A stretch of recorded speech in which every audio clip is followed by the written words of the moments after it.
السلام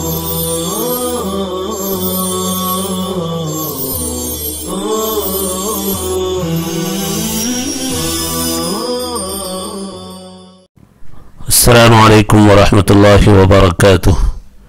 بسم اللہ الرحمن الرحیم، الحمد للہ رب العالمین والعاقبۃ للمتقین والصلاة والسلام علی سید المرسلین وعلی آلہ واصحابہ اجمعین۔ عزیز طلبہ، حسامی کا یہ سبق ہے عوارض مکتسبہ، عوارض کسبیہ کا ذکر چل رہا ہے۔ کئی قسمیں ہیں عوارض مکتسبہ کی۔ پہلی قسم جہالت تھی، عدم العلم عما من شانہ العلم۔ پھر اس جہالت کی 4 قسمیں ہیں۔ 3 قسموں کا اب تک ذکر ہو چکا ہے، جہالت کی 4 قسموں میں سے 3 قسموں کا۔ کافر اور خواہش پرستوں کی جہالت نمبر 1، نمبر 2 جہل الباغی، اور اسی طرح جہل من خالف فی اجتہاد الکتاب والسنہ۔ تیسری قسم کلائی تھی، وہ ایسی جہالت جو شبہ کی صلاحیت رکھے اور اس کی وجہ سے حدود وغیرہ ساقط ہو جائے، کفارہ ساقط ہو جائے، جس کی مثال پچھنا لگانے کے بعد روزہ توڑنے کی اور افطار کرنے کی آئی تھی، اور بیٹے کا اپنے باپ کی باندھی سے صحبت کا ذکر آیا تھا۔ آج جہالت کی 4تھی قسم ہے النوع الرابع جہل یصلح عذرا۔ 4تھی قسم ایسی جہالت جو عذر بننے کی صلاحیت رکھے۔ تیسری اور چوتھی دونوں قسم عذر بننے کی صلاحیت رکھتی ہے، لیکن تیسری قسم کی بنیاد دلیل پر ہے۔ جیسے پچھنا لگانے والا ہی یہ سمجھتا ہے اس حدیث کی وجہ سے افطر الحاجم والمحجوم، تو وہاں پر جہالت جو عذر ہے اس کی بنیاد دلیل ہے، اور یہ 4تھی قسم میں جو جہالت عذر ہے اس کی بنیاد کوئی دلیل نہیں ہے۔ والنوع الرابع جہل یصلح عذرا وهو جہل من اسلم فی دار الحرب۔ ایک شخص دار الحرب میں مسلمان ہوا، اور ظاہر ہے کہ وہاں کوئی اسلامی چیزیں، اسلامی شاعر، اسلامی احکام بتانے والے نہیں ہو سکتے ہیں۔ خصوصاً پہلے زمانے کے حالات کی طرف جائیں، آج تو نیٹ ہے، گوگل ہے، فون موبائل ہے، یہ سب چیزیں انسان پوچھ کر معلوم کر لیتا ہے، بہت ساری چیزیں دور رہتے ہوئے بھی۔ لیکن اس زمانے کا تصور کریں جبکہ یہ سب طرح کے مواصلات نہیں تھے، اس طرح کے آلات نہیں تھے۔ اگر کوئی دارالحرم میں رہتے ہوئے اسلامی احکام سے ناواقف، اسلام تو لے آیا لیکن نماز، روزے، زکوٰۃ وغیرہ سے واقف نہیں، اور وہ ادا نہیں کر سکا کئی سالوں تک، تو ان کے قضا کی ضرورت نہیں ہے، یہ جہالت عذر ہے۔ فَإِنَّهُ يَكُونُ عُذْرًا لَهُ فِي الشَّرَائِعِ، یہ عذر ہے احکام شرعی کے سلسلے میں، لِأَنَّهُ غَيْرُ مُقَصِّرٍ لِخِفَاءِ الدَّلِيلِ، اس لیے کہ وہ کوتاہی کرنے والا نہیں ہے دلیل کے مخفی ہونے کی وجہ سے۔ دلیل کے مخفی ہونے کی وجہ سے عذر کرنے والا، کوتاہی کرنے والا وہ شمار نہیں ہوگا۔ ایک اور مثال جو جہالت عذر ہے، جہل الوکیل والماذون بالاطلاق وضدہ۔ وکیل اور عبد معزون کا ناواقف ہونا اطلاق اور اس کی ضد سے، اطلاق سے مراد اذن ہے اور ضد سے مراد عزل اور معزول کر دینا ہے۔ دونوں کو الگ الگ سمجھیے۔ وکیل ہے ایک شخص، اس کو معلوم نہیں کہ اس کو وکیل بنایا گیا ہے اور اس نے کوئی تصرف کر لیا ہے علم سے پہلے، وکیل بنائے جانے سے پہلے، تو اس کا تصرف اس کے موکل پر نافذ نہیں ہوگا۔ کیوں؟ اطلاق سے ناواقف، اطلاق سے مراد اذن۔ یہی حکم عبد معزون کا بھی ہے کہ عبد معزون کو آقا نے تجارت کی اجازت دی، لیکن اس اذن سے ابھی تک ناواقف ہے، تو ناواقفیت ہے۔ اب اس نے کوئی تصرف کر لیا تو وہ اس کے آقا پر نافذ نہیں ہوگا۔ ضد کا حال بھی یہی ہے کہ ایک وکیل ہے، عبد معزون ہے، وکیل کو وکالت سے معزول کر دیا گیا، عبد معزون کو کہ اذن کو ختم کر دیا گیا، معزول کر دیا گیا وہ، اب اس نے تصرف کیا لیکن عزل سے وہ ناواقف ہے، تو جو بھی اس نے تصرف کیا اس کا تصرف اس کے موکل پر اور آقا پر نافذ ہوگا، چونکہ معزول کیے جانے سے وہ واقف نہیں، ابھی تک ناواقف ہے۔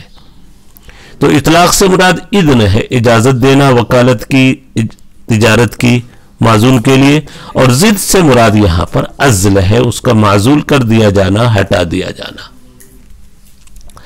وَكَذَلِكَ جَهْلُ الْوَكِيلِ وَالْمَأْذُونِ بِالْإِطْلَاقِ وَضِدِّهِ، اور مثال دیکھیے یہ جہالت بھی عذر ہے، اور اسی طریقے سے شفیع کا بے سے ناواقف ہونا، شفیع جس کو حق شفا ملتا ہے، کبھی پڑوس کی وجہ سے، کبھی نفس مبی میں شریک ہونے کی وجہ سے، کبھی حق مبی میں شریک ہونے کی وجہ سے، حق شفا کی بنیاد خلیط فی المبی، خلیط فی حق المبی، خلی اور جار پڑوسی، بازو کی زمین بھی کی، حق شفا اس کو ملتا ہے، مکان ملا، اس کو حق شفا ملتا ہے، اس کو لینا چاہیے جو بازو کا ہے، جو اس کے نفس مبی میں شریک ہے، یا حق مبی راستہ وغیرہ میں، پانی کے سچائی کے راستے میں وہ شریک ہے، چلنے کے راستے میں وہ شریک ہے، بازو والے کو حق شفا ملتا ہے، بازو کا مکان، بازو کی جگہ بھی کی، شفیع کو خبر بھی نہیں ہے کہ بازو کی زمین بھی کی، اور کچھ دنوں تک خاموش رہا، وہ اس کو علم ہی نہیں ہے بازو کے مکان کی، جگہ کی بکنے کی، تو اس ناواقفیت کی وجہ سے اس کا حق شفا ساقط نہیں ہوگا۔ جہل الشفیع بالبیع، بیع سے ناواقف ہونے کی وجہ سے۔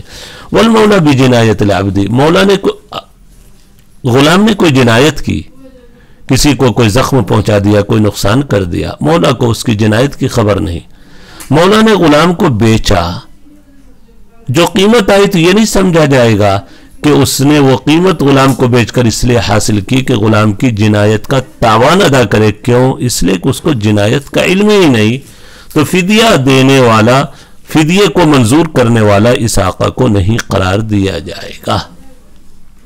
صفحہ پلٹتے ہیں، والمولا بجنایت العبد۔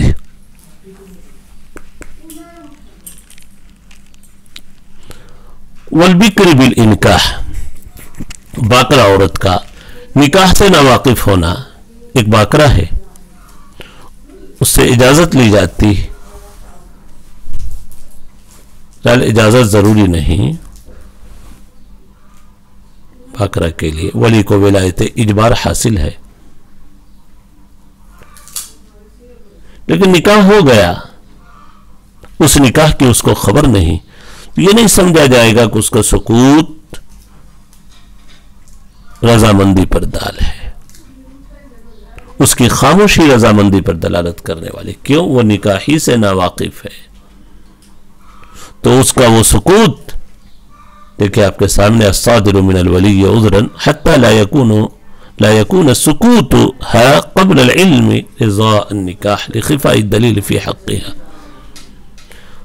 والبکر بالانکاح والامة المنکوحة بخیار العتق، امت منکوحہ خیار عتق سے ناواقف ہے، تو یہ جہالت بھی عذر ہے، عذر بننے کی صلاحیت ہے، یہ کہ امت باندھی جس کا نکاح ہوا ہے، باندھی ہونے کی حالت میں، تو مسئلہ یہ ہے کہ اگر وہ آزاد کر دی جائے تو اس کو خیار عتق ملتا ہے۔ حضرت بریرہ کا، حضرت مغیث کا واقعہ مشہور ہے، حضرت بریرہ نے خیار عتق کی بنیاد پر پھر دوبارہ مغیث کے ساتھ شادی کو منظور نہیں کیا، آزاد ہو گئی تھی وہ، اللہ کے نبی صلی اللہ علیہ وسلم نے رائے بھی دی، مشورہ بھی دیا، لیکن کہا نہیں، مجھے خیار عتق حاصل ہے، اب ان کے ساتھ میں نہیں رہوں گی، اب دوسرے کے ساتھ نکاح کرنا ہے۔ تو ہر وہ باندھی جس کا نکاح ہو گیا ہو، باندھی ہونے کی حالت میں اگر وہ آزاد کر دی جائے تو آزادی کے بعد اس کو خیار عتق ملے گا کہ اس شوہر کے ساتھ رہے یا نہ رہے، دوسرے سے نکاح کر لے، لیکن باندھی ہے، مسائل سے واقف نہیں ہے، آزاد کر دی گئی، اس کو خیار عتق کا علم نہیں۔ اب کسی عالم نے بتایا کہ بھائی تم کو آزادی کے بعد خیار عتق ملتا ہے، 1-2 سال کے بعد بتایا، ناواقف تھی، تو خیار عتق بہرحال اس کا ختم نہیں ہوگا جہالت کی وجہ سے، یہ جہالت عذر ہے۔ والأمة المنكوحة بخيار العتق، ہاں بخلاف الجہل بخيار البلوغ على ما عرف، خیار بلوغ سے ناواقف ہونا بخلاف الجہل بخیار، یہ عذر نہیں ہے، على ما عرف، اس کو عذر نہیں سمجھا جائے گا۔ کیا ہے خیار بلوغ سے ناواقفیت؟ صغیرہ تھی، ولی نے ولایت اجبار کے ذریعے نکاح کر دیا، بالغ ہونے کے بعد اب اس کو خیار بلوغ ملے گا، چاہے تو اس کے ساتھ رہے یا نہ رہے۔ اس پہلے والے اس کو خیار بلوغ کہا جاتا ہے۔ اب ایک عورت بالغ ہوئی، بالغ ہونے کے بعد اس کو جو ہے اب اسی کے ساتھ رہ رہی ہے، اس کو مسئلہ معلوم نہیں تھا کہ بلوغ کے بعد ہم کو اختیار ملتا ہے، کچھ سالوں کے بعد کسی عالم نے بتایا کہ خیار بلوغ ملا کرتا ہے، تو اب اس ناواقفیت کو عذر نہیں قرار دیا جائے گا۔ کیوں؟ یہ حرہ ہے، آزاد ہے، آزاد علم حاصل کرنے میں بھی آزاد ہے، اس کو مسائل سے واقف ہونا چاہیے، اور باندھی بہرحال آقا کی خدمت میں رہتی ہے، ممکن ہے مسائل سے وہ ناواقف ہو، نہ آقا کی خدمت کی وجہ سے وہ مسائل نہ سیکھ سکی ہو، لیکن حرہ کے لیے کوئی عذر نہیں ہے۔ اس سے ایک اہم بات معلوم ہو رہی ہے، ایسے مسائل سے ناواقفیت عورت کے لیے بھی عذر نہیں ہے، اس لیے علم کا سیکھنا ہر مسلم اور مسلمہ دونوں پر ضروری ہے، جو ضروری مسائل ہوں۔ بخلاف الجہل بخیار البلوغ علی ما عرف، جیسا کہ یہ فقہ کی کتابوں میں یہ سب چیزیں گزر چکی ہے، بتائی جا چکی ہے۔ جہالت کی الحمدللہ چاروں قسمیں ہو گئی ہے۔ پہلی قسم تھی جہل الکافر، وہ تو مکابرہ ہے، ایمان نہیں لا رہا ہے، اس کی جہالت بالکل باطل ہے، مردود ہے۔